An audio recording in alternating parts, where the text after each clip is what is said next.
Hello students, आज हम लोग बाकी बचे हुए प्रॉब्लम्स को सॉल्व करेंगे। उसमें देखते हैं, शायद सेक्शन सी का पूरा क्वेश्चन तो आज सॉल्व हो जाना चाहिए। तो हम लोग पिछले क्लास में क्वेश्चन नंबर 18 तक सॉल्व कर लिए थे। आज हम लोग 18 ऑनवर्ड सॉल्व करते हैं, जिसमें सबसे पहले हम लोग जो क्वेश्चन लेंगे वो हमारा होगा क्वेश्चन नंबर 19। ठीक है, तो चलते हैं। क्वेश्चन नंबर 19 में क्या कहता है, find the de Broglie wavelength. तो पहले डी ब्रॉगली वेवलेंथ का फॉर्मूला लिख लो, lambda equal to h y p, और lambda equal to h y p is mass into velocity. P क्या है, मोमेंटम है ना, और मोमेंटम क्या होता है, मास इंटू वेलोसिटी। दिया क्या है, कहता find the de Broglie wavelength of A proton moving with A kinetic energy 5 × 10⁻⁻27 joule. Kinetic energy दिया हुआ है प्रोटॉन का, काइनेटिक एनर्जी दिया हुआ है कितना, 5 × 10⁻⁻27, 5 × 10⁻⁻27 जूल। फिर उसके बाद क्या दिया है, मास ऑफ प्रोटॉन दिया हुआ है, मास ऑफ प्रोटॉन दिया हुआ है कितना, यहाँ पे 1.67 × 10⁻⁻27 kg। और उसके बाद H का वैल्यू तो दिया हुआ है अभी, H का वैल्यू हमको लेना है 6.6 × 10⁻⁻34 जूल सेकेंड। ठीक है, तो ये इतनी डाटा हमको प्रोवाइडेड की गई है। अब उसके बाद आप देखो, हमारे पास जो क्वांटिटी मालूम नहीं है वो क्या है, वेलोसिटी। वेलोसिटी हमारे पास मालूम नहीं है। देखो, इस फॉर्मूले को आप ऐसे मॉडिफाई करके लिख सकते हो, mv is equal to under root twice of kinetic energy into m। देखो कैसे, is equal to under root twice of kinetic energy means half mv² into m। अब आप क्या करोगे, यहाँ 2 कैंसिल हो जाएगा, is equal to under root m into m m², और v इंटू v का तो स्क्वायर पहले से है v²। अब आपको मालूम है ना कि स्क्वायर रूट के बाहर निकालोगे तो m² और v² क्या हो जाएगा, m और v हो जाएगा। तो a क्या हो जाएगा, m और v। देखो आ गया ना, mv को हम ऐसे भी लिख सकते हैं, under root 2 kinetic energy into m, kinetic energy into m, m standing for mass of the particle. तो यहाँ पे हम लोग क्या करते हैं, इस फॉर्मूले का इस्तेमाल करते हैं, lambda equal to h upon under root 2 into kinetic energy into m means mass. अब आप देखो h का वैल्यू कितना है, 6.6 × 10⁻⁻34 divided by under root 2 into kinetic energy की वैल्यू आपको डायरेक्ट दी हुई है 5 × 10⁻⁻27। तो आप उसको लिख दो 5 × 10⁻⁻27 इंटू मास। मास दिया हुआ है कितना, 1.67 × 10⁻⁻27। ठीक है, अब देखो इसको आगे प्रोसीड करोगे तो 6.6 × 10⁻⁻34। और एक चीज आप देखो, यहाँ 10⁻⁻27 स्क्वायर रूट के अंदर 2 बार आया है, इसका मतलब स्क्वायर रूट के अंदर 10⁻⁻27 का स्क्वायर अवेलेबल है। तो उसको हम बाहर निकाल लेते हैं, 10⁻⁻27। अब स्क्वायर रूट के अंदर क्या बचेगा, स्क्वायर रूट के अंदर बच जाएगा 5 × 10 और इंटू 1.67, यानी बच जाएगा क्या, 16.7। अब आपके पास रिजल्ट क्या आ गया, 6.6 × 10⁻, देखो ये -27 को ऊपर ले जाओगे तो +27 हो जाएगा, और 27 प्लस -34 कितना हो जाएगा -7 divided by square root of 16.7 कितना होगा स्क्वायर रूट ऑफ 16.7 की वैल्यू 4. अगर हम 4.3 लेते हैं तो ये कितना हो जाएगा 3 3 जा 9 और 4 3 जा 12 12 24 2 4 4 जा 16 2 18 नहीं ये तो ज़्यादा हो जाएगा 4.1 के आसपास आना चाहिए 4.1 अगर लेते हैं तो ये कितना आ जाएगा 1 × 1 1 4 4 जा 16 16 32 का 2 बचेगा बाकी बच जाएगा कितना 3 और 4 4 जा 16 3 1 1 जा 1 4 1 जा 4 8 आएगा 4 4 8 एंड 4 4 16.81 मतलब लगभग 4.1 आएगा तो इसको आप लिख दो कितना 4.1 इंटू 10 टू द पावर -7 अब आपका 4.1 से 6.6 को डिवाइड करोगे कितना आएगा देख लो इसको 6.6 को 4.1 से यानी 66 को 41 से 41 1 जा 41 6 - 1 5 और 6 - 4 2 आप डेसिमल डालोगे यहाँ 0 आ जाएगा 6 टाइम्स लगभग 1.6 into 10 to the power -7 meter that will be the de Broglie wavelength समझ में आया सबको यहाँ पे देखो मीटर आप लोग को बार बार मैं बोलता हूँ कि यूनिट लिखना बहुत जरूरी है अगर आप फाइनल सॉल्यूशन में यूनिट नहीं लिखेंगे तो आपका हाफ मार्क्स डिडक्ट हो सकता है तो यूनिट लिखना है तो ए वाला पोर्शन पहला पार्ट है ए वाला पोर्शन दूसरा पार्ट है पहले ए नोट करना है फिर उसके बाद ए नोट करना है ठीक है अब उसके बाद हम लोग नेक्स्ट क्वेश्चन में चलते हैं नेक्स्ट क्वेश्चन क्या है हमारा क्वेश्चन नंबर 20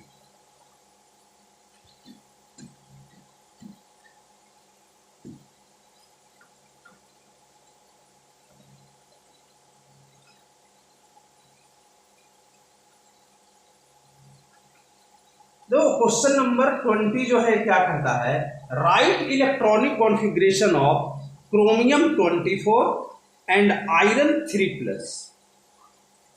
अच्छा ये सब अभी हम लोग सेक्शन बी का क्वेश्चन कर रहे हैं ना हमारे पास क्रोमियम 24 का इलेक्ट्रॉनिक कॉन्फ़िगरेशन लिखना है क्रोमियम 24 का और दूसरा इलेक्ट्रॉनिक कॉन्फ़िगरेशन लिखना है आयरन 3+ आयन का देखो क्रोमियम 24 का इलेक्ट्रॉनिक कॉन्फ़िगरेशन आप लोगों को बताया था कि ये स्पेशल केस है अगर इसका नॉर्मल इलेक्ट्रॉनिक कॉन्फ़िगरेशन लिखा जाए तो 1s2 2s2 2p6 3s2 3p6 4s2 और 3d1 3d4 आना चाहिए लेकिन आपको क्या बताया था कि चूंकि हाफ फील्ड ऑर्बिटल या कंप्लीटली फील्ड ऑर्बिटल ज्यादा स्टेबल होता है इसलिए लास्ट सेल का एक इलेक्ट्रॉन 3d में आ जाता है ताकि ये 3d5 हो करके कंप्लीटली हाफ फील्ड हो जाए इसलिए ये एक्चुअली इस तरीके से लिखा जाता है बट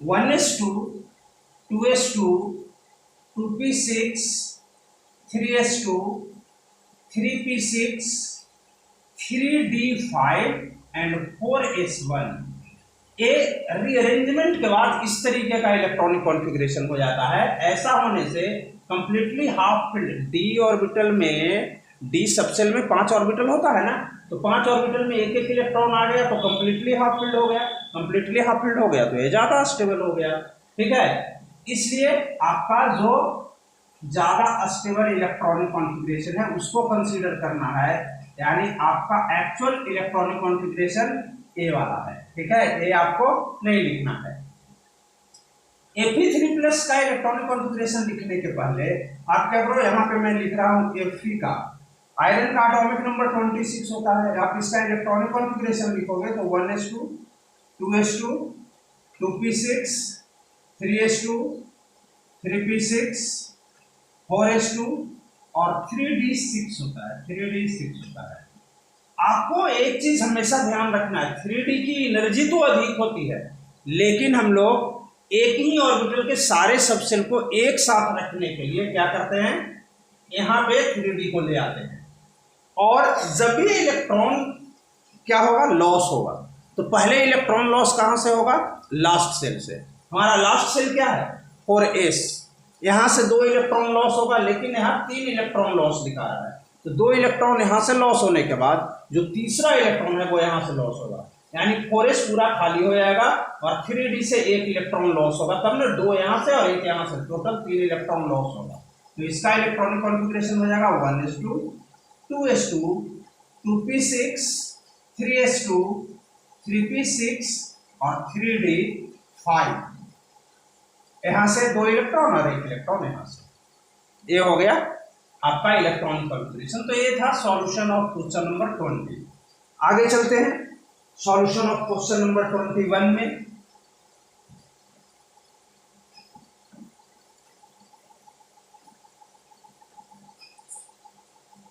तो क्वेश्चन नंबर 21 कहता है कि आयनाइजेशन एंथैल्पी 1, मतलब first ionisation enthalpy of sodium is smaller than magnesium, but IE2 of sodium is very much higher than IE1 of magnesium. Why? हालांकि आप लोग क्लास नोट्स देखेंगे तो इस क्वेश्चन को बड़े अच्छे से मैं आप लोगों को डिस्कस किया था, लेकिन चलिए फिर से डिस्कस करते हैं हम लोग। सोडियम का एटॉमिक नंबर 11 होता है और मैग्नीशियम का एटॉमिक नंबर 12 होता है। इसका electronic configuration 1s2, 2s2, 2p6, 3s1 है और इसका electronic configuration 1s2, 2s2, 2p6 और 3s2 है। अब आप देखो IE1 का केस देखो। In case of IE1, in case of IE1 का मतलब first ionisation enthalpy. First ionisation enthalpy को आप ऐसे भी कह सकते हो, energy required for removal of first electron. देखो यहाँ पहला इलेक्ट्रॉन कहाँ है, 3s में है और एक हाफ फील्ड है, और यहाँ पे पहला इलेक्ट्रॉन हम निकालेंगे तो वो भी 3s से ही निकलेगा, लेकिन एक कंप्लीटली फील्ड है। कंप्लीटली फील्ड ऑर्बिटल ज़्यादा स्टेबल होता है, यानी आपको यहाँ पे पहला इलेक्ट्रॉन ज़्यादा स्टेबल सबसेल से निकालना पड़ेगा एज कंपेयर टू सोडियम। इसलिए इलेक्ट्रॉन निकालना कहाँ आसानी होगा, सोडियम के केस में। समझ में आई बात? तो सोडियम के केस में आपका इलेक्ट्रॉन ज़्यादा आसानी से निकलेगा। क्यों? क्योंकि इसके लास्ट सेल का s ऑर्बिटल कंप्लीटली फील्ड नहीं है, जबकि मैग्नीशियम के लास्ट सेल 3s का ऑर्बिटल कंप्लीटली फील्ड है, इसलिए यहाँ से इलेक्ट्रॉन निकालना मुश्किल है। तो IE1 जो होगा वो मैग्नीशियम का ज़्यादा होगा और सोडियम का कम होगा। सोडियम के इलेक्ट्रॉन को हम आसानी से निकाल पाएंगे क्योंकि ये कंप्लीटली फील्ड नहीं होने के कारण लेस स्टेबल है और एक कंप्लीटली फील्ड होने के कारण ज़्यादा स्टेबल है, तो ये आसानी से इलेक्ट्रॉन लूज करेगा नहीं। तो IE1 मैग्नीशियम का क्या हो जाएगा, ज़्यादा हो जाएगा। अब हम देखते हैं दूसरा केस, जब एक इलेक्ट्रॉन लूज कर चुका है। जब एक इलेक्ट्रॉन लूज कर चुका है तो सोडियम कन्वर्ट हो जाएगा Na+ और 1s2, 2s2, 2p6, एक इलेक्ट्रॉन तो इसका चला गया, और मैग्नीशियम कन्वर्ट होगा किस चीज में, मैग्नीशियम प्लस में, एक इलेक्ट्रॉन लूज करने के बाद। और अब इसका इलेक्ट्रॉन कॉन्फ़िगरेशन क्या होगा, 1s2, 2s2, 2p6, 3s1। अब देखो ये जो है नोबल गैस इलेक्ट्रॉनिक कॉन्फ़िगरेशन है, नोबल गैस इलेक्ट्रॉनिक कॉन्फ़िगरेशन। और नोबल गैस इलेक्ट्रॉनिक कॉन्फ़िगरेशन क्या होता है, हाईली स्टेबल होता है।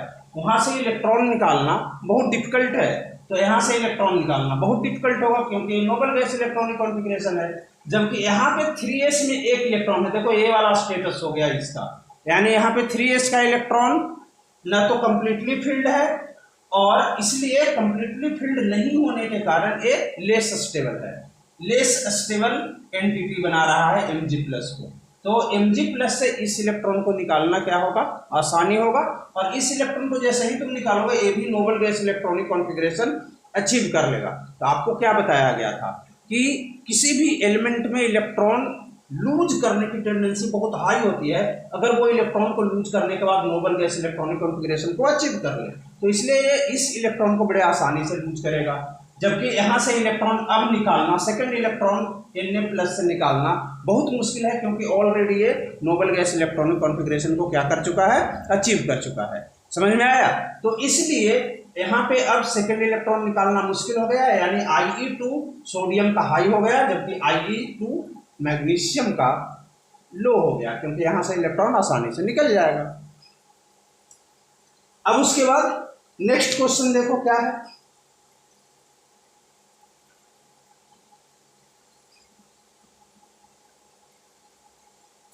नेक्स्ट क्वेश्चन कहता है कि अच्छा, अब सेक्शन सी के क्वेश्चन आ गए। Explain the following with reason. Chlorine has more negative electron gain enthalpy than fluorine. देखो, क्लोरीन का electron gain enthalpy more negative होता है फ्लोरीन से। आप क्लोरीन का इलेक्ट्रॉनिक कॉन्फ़िगरेशन देखो 17, अगर हम इसको 287 लिखें तो कोई प्रॉब्लम नहीं है, और फ्लोरीन का इलेक्ट्रॉनिक कॉन्फ़िगरेशन 9 के लिए 27। होता क्या है कि यहाँ पे अगर हम इसकी इलेक्ट्रॉनिक कॉन्फ़िगरेशन को ए न्यूक्लियस ले लिए, ए फर्स्ट सेल ले लिए और ए सेकंड सेल ले लिए, यहाँ पे हम लोग क्या किए, न्यूक्लियस लिए। यहाँ पे हमें 3 सेल इस्तेमाल करना है, ए फर्स्ट सेल ले लिए, ए सेकंड सेल ले लिए और ए थर्ड सेल ले लिए। अब आप देखो, हमको अंदर के सेल को नहीं देखना है, लास्ट सेल देखना है। लास्ट सेल यहाँ है जहां 7 इलेक्ट्रॉन है, 7 इलेक्ट्रॉन है, ठीक है।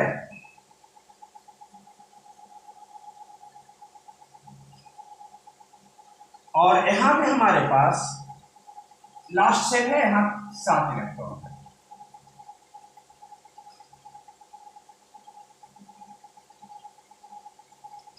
होता क्या है, क्लोरीन का जो लास्ट सेल है वो थर्ड सेल है, जिसकी साइज फ्लोरीन के लास्ट सेल यानी सेकंड सेल से बड़ी है। और लास्ट सेल का साइज बड़ा होने के कारण इसमें जो 7 इलेक्ट्रॉन्स अरेंज्ड हैं उनके बीच में सफिशिएंट गैप है, जिसके कारण इलेक्ट्रॉन एक दूसरे को रिपेल नहीं कर रहे हैं और ना ही वो बाहर से आने वाले किसी इलेक्ट्रॉन को रिपेल करते हैं। जबकि क्लोरीन के केस में क्या होता है कि सेकंड सेल का साइज छोटा होने के कारण ये जो 7 इलेक्ट्रॉन है वो बहुत पास पास होते हैं, एक दूसरे को ही रिपेल करते रहते हैं, तो बाहर से आने वाले इलेक्ट्रॉन को भी वो आसानी से एंटर नहीं करने देते।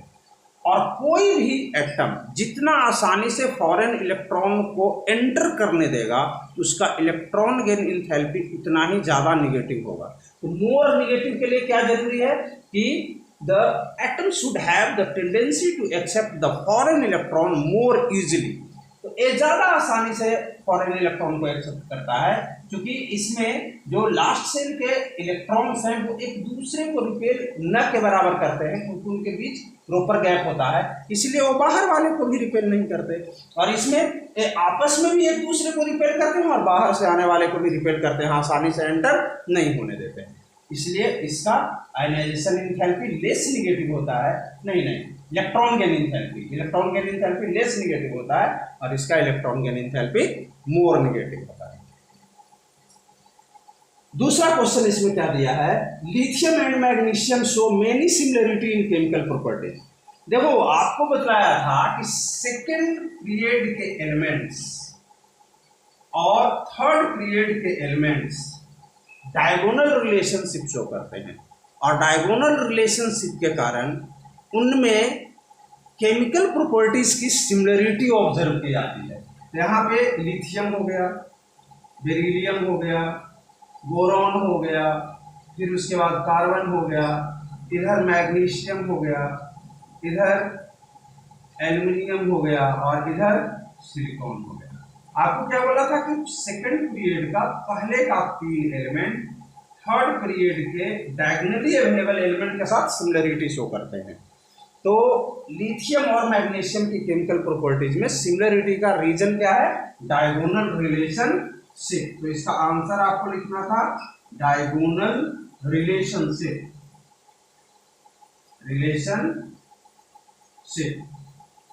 ठीक है, डायगोनल रिलेशनशिप। अब उसके बाद नेक्स्ट क्वेश्चन देखो, नेक्स्ट क्वेश्चन, इसमें 3 पार्ट है ना 22 में, क्वेश्चन नंबर 22 में 3 पार्ट है। फर्स्ट पार्ट ये था कि क्लोरीन का इलेक्ट्रॉनिक एंथैल्पी मोर नेगेटिव क्यों होता है एज कंपेयर टू क्लोरीन। दूसरा, लिथियम और मैग्नीशियम में केमिकल प्रॉपर्टी सिमिलर क्यों कुछ पाई जाती है।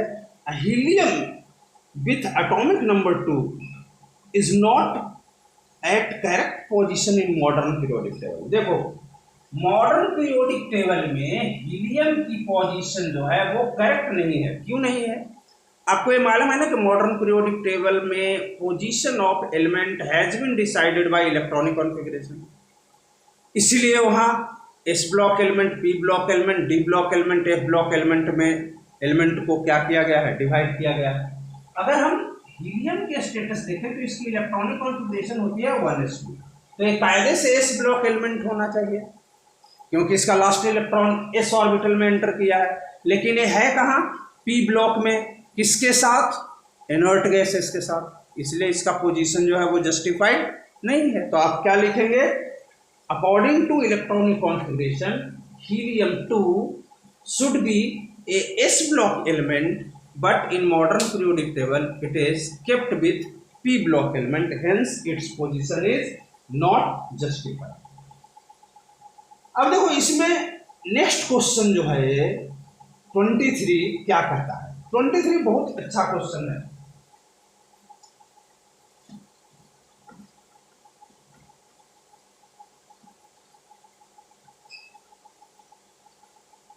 क्वेश्चन नंबर 23 में कहता है कि an element with mass number 81। देखो, मास नंबर का मतलब atomic number plus number of neutron is equal to 81, contain 31.7% more neutron as compare to proton. अच्छा, एटॉमिक नंबर क्या है, प्रोटॉन है, और प्रोटॉन से कितना ज्यादा है न्यूट्रॉन, 31.7%, यानी proton plus 31.7% of proton is equal to neutron.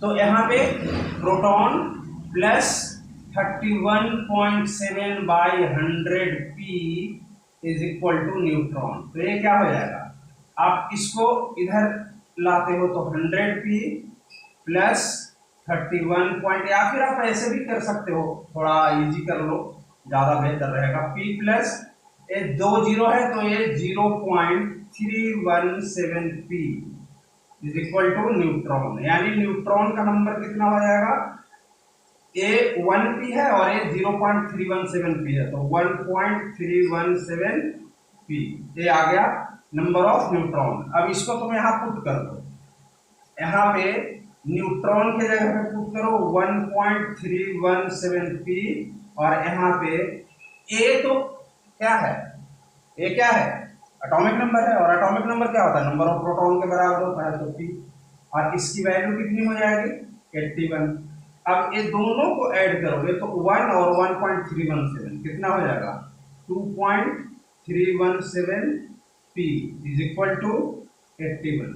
तो पी की वैल्यू कितनी आ जाएगी, पी की वैल्यू आ जाएगी 81 डिवाइडेड बाय 2.317 ये कितना हो जाएगा, 81,000 डिवाइडेड बाय 2317। 81,000 को डिवाइड कर लो 2317 से, हाँ 17 से, तो ये 3 टाइम्स में ले लो, कितना आ जाएगा, 17 3 जा 51, 17 3 जा 51 और 23 69, 0 माइनस 1 9, 9 माइनस 4 10 माइनस 1 8 7 1 ए आ गया। अब यहाँ पे एक 0 ले लो, ए लगभग 5 टाइम्स आ जाएगा, लगभग 5 टाइम्स आएगा। देखो ए 85 आएगा और ए 115 आएगा, तो हमारे पास आना कितना चाहिए था, 11585 और आ रहा है कितना 11490, बहुत स्लाइट डिफरेंस है, तो लगभग 5 के अप्रॉक्स आ रहा है। तो इसका जो P का वैल्यू हो गया वो हो गया कितना 35, ये 34.9 के आसपास आएगा। तो 34.9 के आसपास आएगा तो उसको तुम क्या लोगे, 35 लोग है ना, तो ये 35 के आसपास आ गया। अब यहाँ पे आपका जो भी एलिमेंट है, हमको मालूम है एटॉमिक नंबर 35 ब्रोमीन का होता है, तो एलिमेंट क्या है, ब्रोमीन 35 विद मास नंबर 81। एक क्वेश्चन था।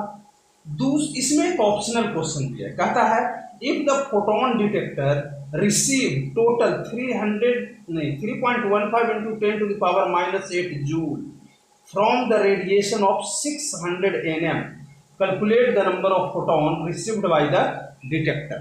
ठीक है, पहले तो मैं इसको मिटा रहा हूं, फिर उसको सॉल्व कर रहा हूं।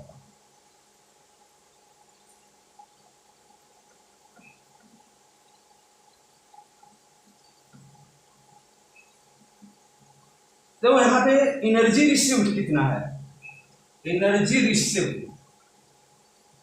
If a photon detector receive A total इतना जूल, तो एनर्जी रिसीव्ड है 3.15 into 10 to the power -8 joule, 10 to the power -8 joule, इतना एनर्जी रिसीव करता है।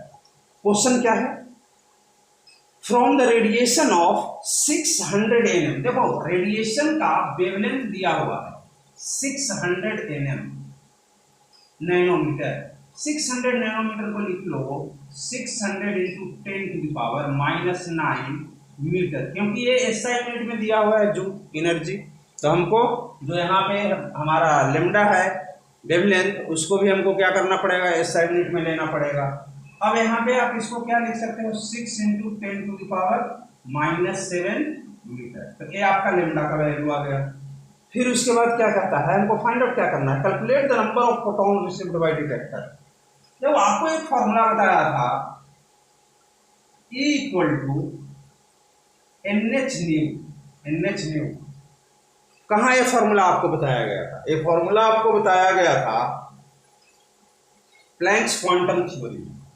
तो एनर्जी का वैल्यू पुट कर दो कितना, 3.15 into 10 to the power -8 equal to n, h का value 6.6 into 10 to the power -34, और यहाँ पे न्यू की वैल्यू हमको है नहीं। देखो एक रिलेशन आपको बताया था, velocity of light is equal to wavelength into frequency, v equal to nu lambda formula बताया था। v क्या था, velocity of electromagnetic wave, light भी इलेक्ट्रोमैग्नेटिक वेव होता है, उसकी वेलोसिटी को हम लोग c से रिप्रेजेंट करते हैं। अब a c का वैल्यू होता है 3 into 10 to the power 8 metre पर second is equal to lambda और न्यू। तो अगर हम यहाँ पे लेमडा को नीचे ले आए, लेमडा को नीचे ले आए तो यहाँ न्यू बच जाएगा। क्यों ऐसा किए, क्योंकि हमको न्यू की वैल्यू पता करना था। तो न्यू की वैल्यू कितनी हो जाएगी, 3 into 10 to the power 8, 3 into 10 to the power 8 divided by lambda. Lambda की वैल्यू कितनी है, 6 इंटू 10 to the power -7। हमको फाइंड आउट क्या करना है, ये number of photons find out करना है। तो number of photons equal to क्या होगा, number of photons equal to हो जाएगा 3.15 इंटू 10 to the power -8, और इसको क्रॉस मल्टीप्लिकेशन करोगे तो 6 इंटू 10 to the power -7 और डिवाइडेड बाई n के साथ जो है वो डिवाइडेड बाई में आ जाएगा, 6.6 into 10 to the power -34 into 3 into 10 to the power 8। देखो इसको तुम कैलकुलेट तो कर ही लोगे ना, कि कैलकुलेट करने में कोई प्रॉब्लम है आप लोग को, इसको आप कैलकुलेट करोगे तो 9.54 इंटू 10 to the power 10 आएगा। इसकी वैल्यू जो आएगी 9.54 into 10 to the power 10। This will be the number of photons required, this will be the number of photons required. अच्छा, नंबर ऑफ फोटॉन का वैल्यू आपको नहीं दिख रहा है, ठीक है, मैं इसको विजिबल बनाता हूं। ये वाला लाइन विजिबल नहीं है, ये वाला लाइन ठीक है। देखिए यहाँ पे it will be 9.54 into 10 to the power 10, this will be the number of photons required. अब उसके बाद नेक्स्ट क्वेश्चन हम लोग करते हैं, कहता है डिफाइन पीरियोडिसिटी। देखो पीरियोडिसिटी का डेफिनेशन तो आप लोगों को नोटबुक में मिल जाएगा, जो भी क्लास अटेंड किए होंगे। ऐसे मैं इसको और भी बता देता हूँ। क्या होता है? periodicity is repetition in properties of the elements after a regular interval due to arrangement of element in increasing atomic number और increasing atomic mass।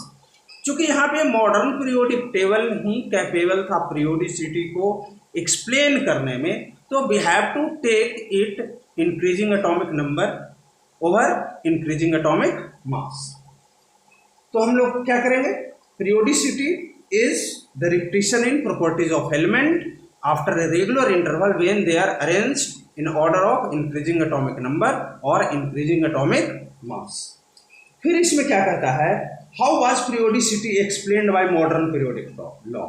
जब आपको बोला था कि मॉडर्न पीरियोडिक लॉ में पीरियोडिसिटी को एक्सप्लेन करने के लिए इलेक्ट्रॉनिक कॉन्फ़िगरेशन को यूज किया गया था, और उसमें क्या बताया गया था कि when the elements are arranged in order of increasing atomic number after a regular interval the electronic configuration of last shell are found similar. और किसी भी एलिमेंट की प्रॉपर्टीज को डिटरमाइन करने वाला फैक्टर जो होता है वो लास्ट सेल का इलेक्ट्रॉनिक कॉन्फ़िगरेशन होता है। तो चूंकि लास्ट सेल का इलेक्ट्रॉनिक कॉन्फ़िगरेशन एक रेगुलर इंटरवल के बाद एक जैसा होता है, इसलिए उनकी केमिकल प्रॉपर्टी भी एक जैसी हो जाती है। क्योंकि आपको क्या मैं बतलाया, किसी भी एलिमेंट की केमिकल प्रॉपर्टीज को डिसाइड करने वाला जो फैक्टर है वो लास्ट सेल का इलेक्ट्रॉनिक कॉन्फ़िगरेशन है। इफ टू और more elements are having same electronic configuration for the last shell they must have the similar chemical property. और चूंकि एलिमेंट को हम इंक्रीजिंग ऑर्डर में जब इंक्रीजिंग एटॉमिक नंबर में जब अरेंज करते हैं, इंक्रीजिंग एटॉमिक नंबर के ऑर्डर में जब अरेंज करते हैं, तो एक पर्टिकुलर इंटरवल के बाद उनकी जो लास्ट सेल इलेक्ट्रॉनिक कॉन्फ़िगरेशन होती है वो एक जैसी होने लगती है, इसलिए वो सिमिलरिटी शो करना शुरू कर देते हैं केमिकल प्रॉपर्टीज में, और यही पीरियोडिसिटी है। तो इसको आप लोग कर लेंगे। फिर क्या कहता है? Determine the position of N element with atomic number 41 in modern periodic table. Modern periodic table में 41 एटॉमिक नंबर वाले एलिमेंट का पोजीशन फाइंड आउट करो। देखो, एटॉमिक नंबर अगर 41 दिया हुआ है, z इक्वल टू 41 दिया हुआ, तो पहला काम आपका क्या है? इलेक्ट्रॉनिक कॉन्फ़िगरेशन लिखना। इलेक्ट्रॉनिक कॉन्फ़िगरेशन लिखेंगे, उसके बाद उसका ब्लॉक डिसाइड करेंगे, फिर ब्लॉक के अकॉर्डिंगली हम लोग उसका ग्रुप डिसाइड करेंगे। और पीरियड के लिए आपको क्या बताया था? The number of shells available, period हमको बता देगा। तो 41 एटॉमिक नंबर के लिए इलेक्ट्रॉनिक कॉन्फ़िगरेशन क्या होगा? 1s2, 2s2, 2p6, 3s2, 3p6, 4s2, 3d10, यहाँ तक 30 इलेक्ट्रॉन हो जाता है। फिर उसके बाद 4p6 36, फिर 5s2 38, बाकी बच गया 3 इलेक्ट्रॉन, तो क्या हो जाएगा? 4d3। देखो, लास्ट इलेक्ट्रॉन यहाँ एंटर किया है, लास्ट इलेक्ट्रॉन यहाँ एंटर किया है, तो वो आपका क्या हो गया? ब्लॉक डिसाइड करेगा। तो ये डी ब्लॉक एलिमेंट हो गया, डी ब्लॉक एलिमेंट। अब उसके बाद इसमें टोटल नंबर ऑफ सेल्स कितने हैं? 5 है। तो 5 सेल्स हैं, तो इसका पीरियड क्या होगा? 5th होगा। पीरियड क्या होगा? 5th होगा। पीरियड 5th हो गया। फिर उसका ग्रुप, देखो डी ब्लॉक के लिए ग्रुप रूल क्या बताया था? Number of electron in last cell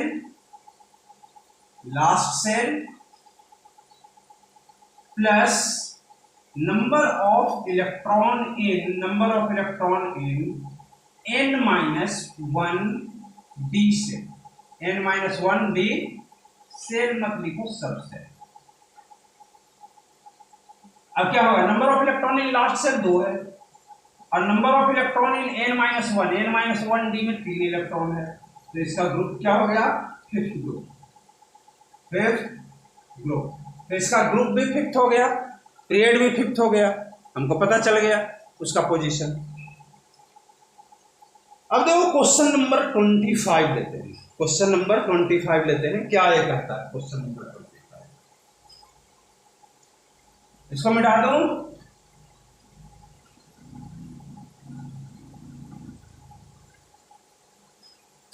देखो क्वेश्चन नंबर 25 कहता है, draw the shape of the following molecule by using VSEPR theory.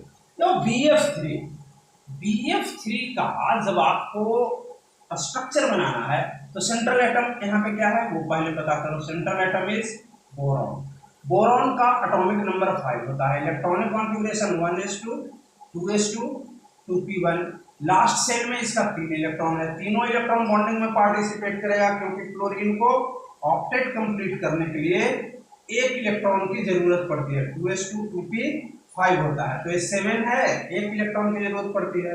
तो बोरॉन 3 इलेक्ट्रॉन के लिए अपना तीनों इलेक्ट्रॉन, 3 फ्लोरीन के लिए अपना तीनों इलेक्ट्रॉन क्या करेगा बॉन्डिंग में लगाएगा और एक इस तरीके से यहाँ पे बॉन्ड बनाएगा। और इस ज्योमेट्री को हम लोग क्या कहते हैं। अब चूंकि देखो यहाँ पे हमारे पास लोन पेयर 0 है। क्यों? क्योंकि बोरॉन का 3 इलेक्ट्रॉन जो लास्ट सेल में था तीनों इलेक्ट्रॉन बॉन्डिंग में लग गया। लोन पेयर 0 है तो ऑब्वियसली तीनों बॉन्डिंग पेयर है और तीनों बॉन्डिंग पेयर क्या होगा एक जैसा होने के कारण रिपल्सन सेम लगाएगा। रिपल्सन सेम लगाएगा तो बॉन्ड एंगल जो 360 डिग्री है वो 3 पार्ट में टूटेगा। तो एक पार्ट 120 डिग्री के बराबर होगा। ये भी 120, ये भी 120। और ज्योमेट्री क्या होगी? ज्योमेट्री होगी प्लेनर। कैसा? ट्राइगोनल। देखो ना इसको अगर तुम ऐसे ज्वाइंट करोगे तो एक ऐसा ट्रायंगल बनाएगा ना तो ट्राइगोनल प्लेनर। तो इस तरीके से यहाँ पे बॉन्डिंग पेयर लिख दो। बॉन्डिंग पेयर कितना है? 3 है। तो इस तरीके से आपको डिस्कस करना होता है। आप लोग क्या करते हो कभी सिर्फ ज्योमेट्री बना के छोड़ देते हो, कभी बॉन्ड एंगल नहीं लिखते हो, कभी lone pair bonding pair mention नहीं करते हो। चूंकि बीएसपीआर थ्योरी बेस्ड ही है पूरा repulsion according to lone pair and bonding pair, तो इसलिए आपको वो मेंशन करना बहुत जरूरी है। नहीं आप मेंशन करेंगे तो उस केस में आपका कंप्लीट आंसर नहीं माना जाएगा। दूसरा हम लोगों को किसके लिए करना है देखें, दूसरा करना है SF4 के लिए। देखो SF4 में सेंट्रल एटम क्या है? SF4 में सेंट्रल एटम सल्फर है। सेंट्रल एटम क्या है? सल्फर। सल्फर का एटॉमिक नंबर 16 होता है। 1s2 2s2 2p6 3s2 और 3p4 ये इसका इलेक्ट्रॉनिक कॉन्फ़िगरेशन है। लास्ट सेल में 6 इलेक्ट्रॉन है। 6 इलेक्ट्रॉन। अच्छा अभी हम लोग देखें कि क्लोरीन एक ही इलेक्ट्रॉन बॉन्डिंग में यूज करता है तो 4 फ्लोरीन है तो 4 इलेक्ट्रॉन सल्फर को लगाना पड़ेगा। तो बॉन्डिंग पेयर कितना हो जाएगा? 4। जबकि यहाँ पे इलेक्ट्रॉन कितना है? 4 और 2 6, तो 4 बॉन्डिंग पेयर होगा। तो 6 में से 4 इलेक्ट्रॉन तो बॉन्डिंग पेयर में चला जाएगा ना सल्फर का, बाकी एक इलेक्ट्रॉन लोन पेयर बच जाएगा। एक लोन पेयर बचेगा सेंट्रल एटम के पास। इसका मतलब ज्योमेट्री जो है वो रेगुलर तो नहीं होगा, रेगुलर नहीं होगा। इसके लिए ज्योमेट्री आप लोगों को बताया था कि आप क्या करना कि इस 2 बॉन्ड को इस तरीके से और उसके बाद ए यहाँ एक और ए यहाँ एक और एक यहाँ। हालांकि अगर इसको bonding pair total number of bonding pair के बेसिस पे देखा जाए, total number of pair of electron इसके बेसिस पे अगर देखा जाए तो ये PCl5 जैसा होना चाहिए। PCl5 जैसा 5, लेकिन यहाँ पे 5 बॉन्डिंग पेयर है, यहाँ पे 4 बॉन्डिंग पेयर है और एक लोन पेयर है। तो वहां पे हम लोग क्या करते थे PCl5 में, यहाँ पे एक Cl लेते थे, यहाँ P होता था और यहाँ Cl होता था। एक जगह यहाँ पे क्या हो गया लोन पेयर है तो लोन पेयर रख दिए। ठीक है। हालांकि PCl5 में ज्योमेट्री जो होता था ट्राइगोनल बाइपिरामिडल, यहाँ पे क्या है सीसॉ